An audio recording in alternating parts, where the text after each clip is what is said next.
Hello everybody, welcome to another Zabbix video. This will be complimentary video about how to enable LDAP, Microsoft LDAP integration with Zabbix. I made one video to how to do it manually by doing some clicking inside the front end, and also in the same time kind of like troubleshoot the firewall issues and make sure if the server is reachable. This time everything will be done over API by using Python free language. So yeah, and this script is applicable in a kickstart type of environment if you deploy a lot of Zabbix environments, and the goal is also to enable LDAP settings. Then this could be a nice start. Another topic will be just-in-time user provisioning. When we have a vision how we want to map user groups between Active Directory and Zabbix, ideally maybe it would be nice if we put the mapping inside the YAML file, and then like the API script is reading this YAML file, and this video will kind of demonstrate how to do that, maintain the mapping inside the extra YAML file, and the script will kind of understand if there is a work to do. It will remaster the mapping, or if nothing needs to be done, then nothing will happen.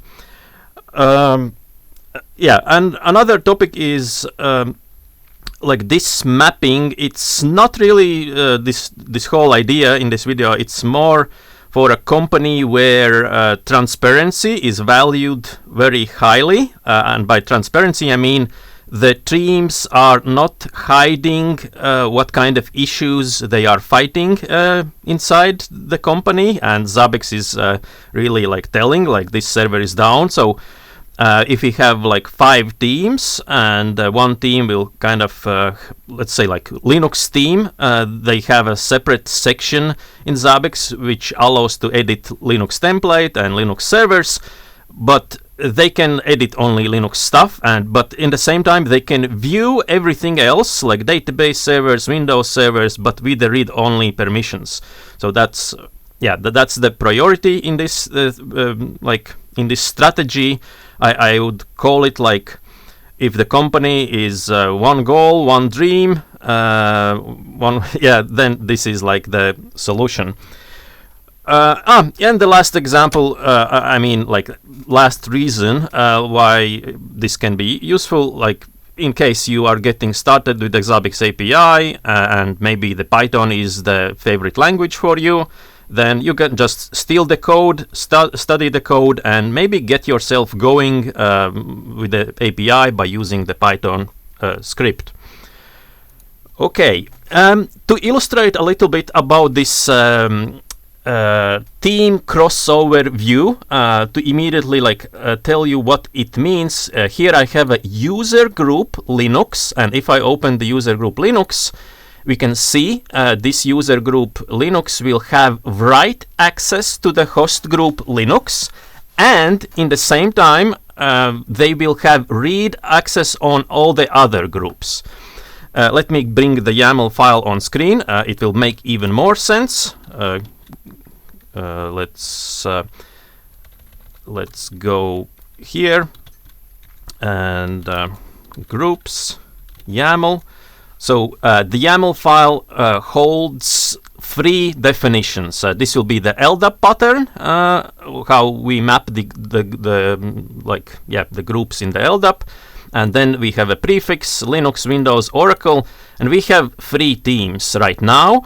And so it would mean here we have 3 profiles, and what happens if the 4th team comes in play? Then logically thinking, we would need manual work, like opening every user group and adding just one more inside the read-only. But the script will do everything for you. When we have 10 teams and 11 comes on board, it's like a lot of clicking, but and we need to think about automation. Okay, let's start a little bit from scratch. This is like to explain what will be the result, but let's start from the very beginning. We have a GitHub project available for public access and to install the GitHub project, like make a directory. Let's set like out groups like that, and cd out groups, and then if we go to the top here, click download zip, right click, copy link address, widget, and paste. So we are downloading the project files, unzip and this main, and we have a bunch of, we actually have a directory. So inside this directory there is a script solution available for 7.0 LTS and one sample file which I showed already on screen. So this is the mapping file.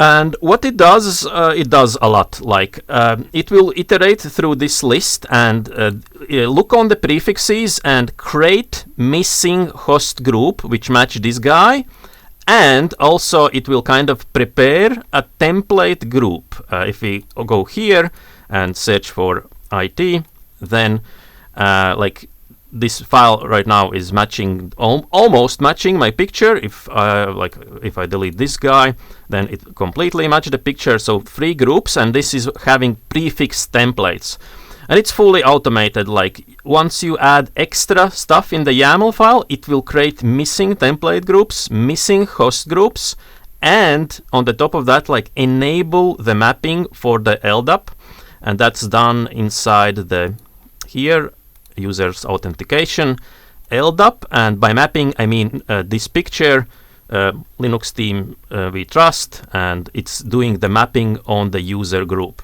If you want to find more, like check the video description. I will give more links like how this works and how to implement manually if you are interested like more to pick up the knowledge.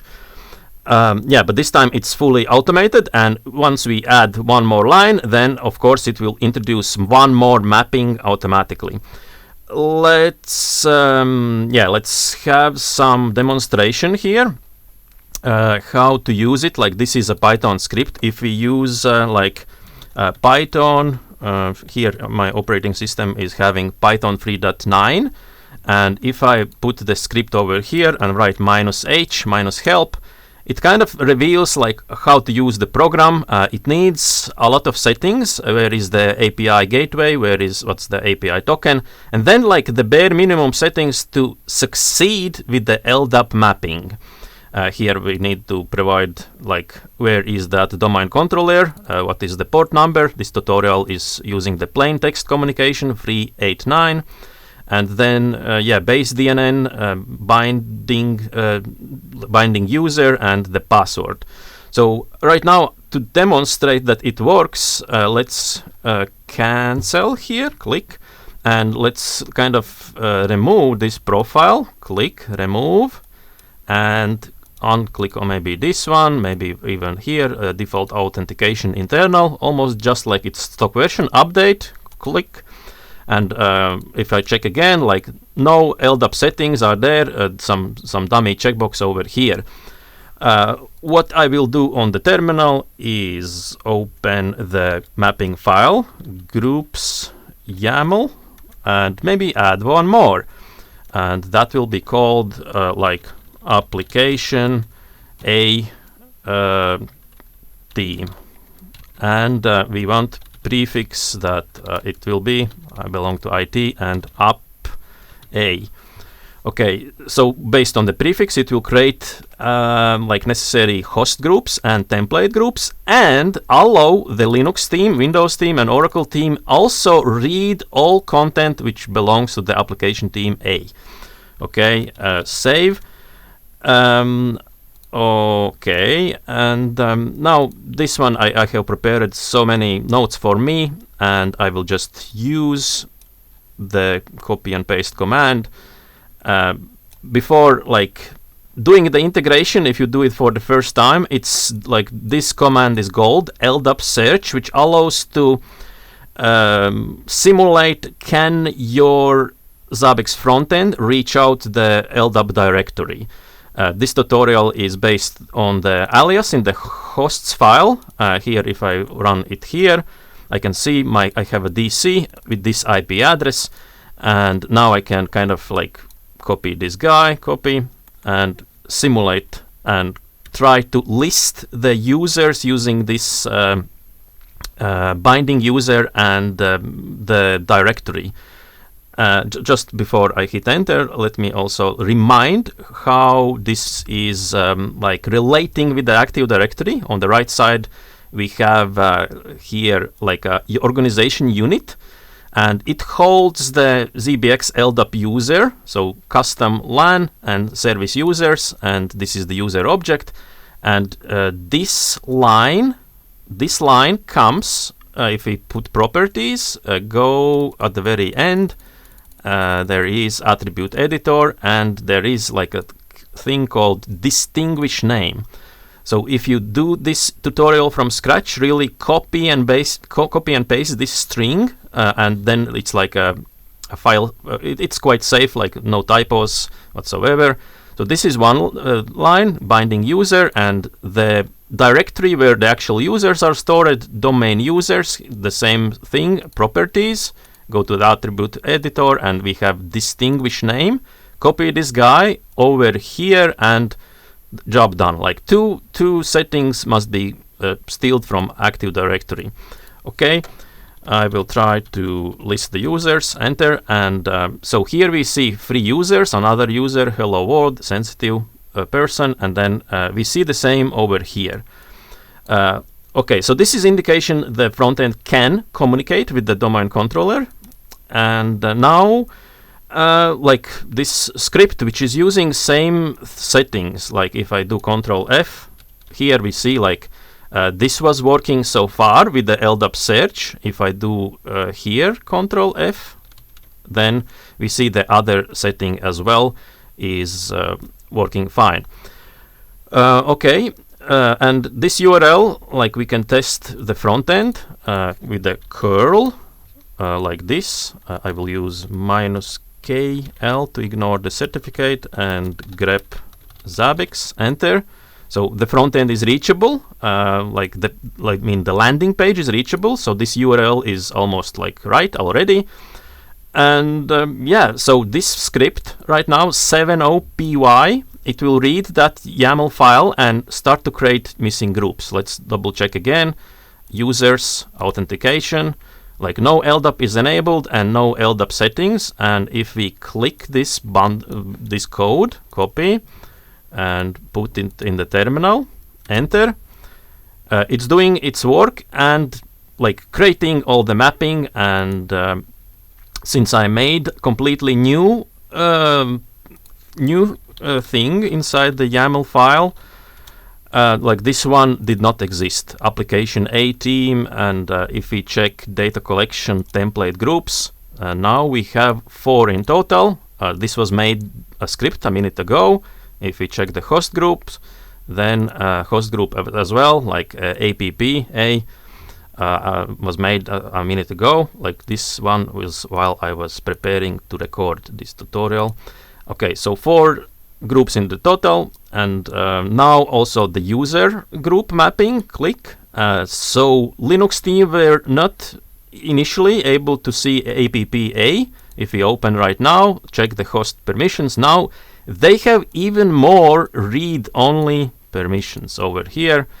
Yeah, more. And let's, yeah, just, okay, no more simulation here. More permissions, and the last thing is LDAP mapping. Let's check users, authentication, and this setting also was just overridden LDAP. It was not before, and now we have also here the settings are, this was all made from the script, and this was one of the arguments on the script. This was also argument on the script. Port number was argument, a host was argument, and it's quite interesting. Like you can now damage here the indications, like put some garbage values inside, click update, update. So now like here it's all messed up, and if I would run again this script, like this is the script, enter, It recognizes, like here we can see user directory update. If I scroll even back more, initially it was running user directory create. Like it identified there is no profile yet, and it used the API method create. But now when I have kind of managed to put some garbage values, it's recognized that it's not how it's supposed to be. And if we refresh the page by clicking again that thing, authentication, click, like now it's all back to normal, like port is nice and nothing is wrong. Just to click the test if any user is recognized. Another was one of the users. Why I'm using this? Because inside the Active Directory we have a user called another, and the password something like that, test, and the mapping is working. Let's see. Yeah. Just to show like the user groups, the script will be take care that if you suddenly start to kind of violate the logic, so right now free read-only groups, if I would use too much, like I would say what is the group, like Linux servers, yeah, so this is not supposed to be there. I will put read permission, and I'm putting that on the group Oracle update. Let's check out, like now it's something which is not according to the plan, according to the YAML file. If we run the script again, enter and scroll up, it will tell something like desired structure for group IT APP is okay, and there was also like desired structure for user group IT Win is okay, but for Oracle need to remaster it because somebody like messed up the like permissions by manually assigning the permissions, and so this will go away if I refresh the page, cancel, and opening the Oracle, click, and it's all clean setup again, just based on the YAML file. Okay, that is everything for this video. All the project files are available in the video description. If you find it helpful, give it a thumbs up, and thanks for watching.